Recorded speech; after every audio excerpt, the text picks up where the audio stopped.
শিক্ষার্থী বন্ধুরা দেখো, এই যে প্রশ্নটি হচ্ছে কোন ভগ্নাংশটিকে শতকরায় প্রকাশ করলে 100% এর বেশি হয়। এই প্রশ্নটি একটু জটিল তোমাদের জন্য, কিন্তু যদি ভিডিওটি ভালোভাবে দেখো তাহলে নিশ্চয়ই বুঝতে পারবে।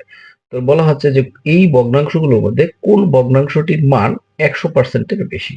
তাহলে আমরা কি প্রত্যেকটা ভগ্নাংশকে শতকরা প্রকাশ করলে তার মানটা কত আসে? তাহলে 5/1 রে শতকরা যদি আমরা প্রকাশ করি, এর সঙ্গে 100 গুণ করি, তাহলে আমাদের পার্সেন্টটা কত আসে? তার মানে এখানে কাটাকাটি করলে হচ্ছে 20, এটা আসে হচ্ছে 20%।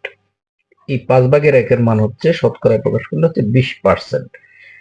এইভাবে আমরা 5/3 কে যদি শতকরা প্রকাশ করি তাহলে আসবে, এর পার্সেন্টটা আসবে কত?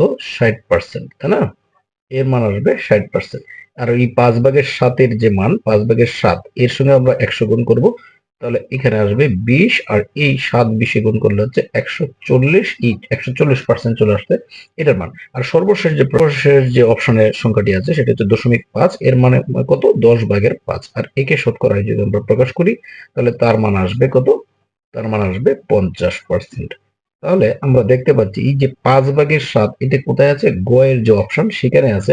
এই 5/7 এর মানটা কি 140%, তার মানে কি 100% এর বেশি। তাহলে এই গ এর যে প্রশ্ন অনুযায়ী গ এর যে অপশনের যে সংখ্যাটি সেটি হচ্ছে কি 5/7, সেটি হচ্ছে সঠিক উত্তর। ধন্যবাদ সবাইকে।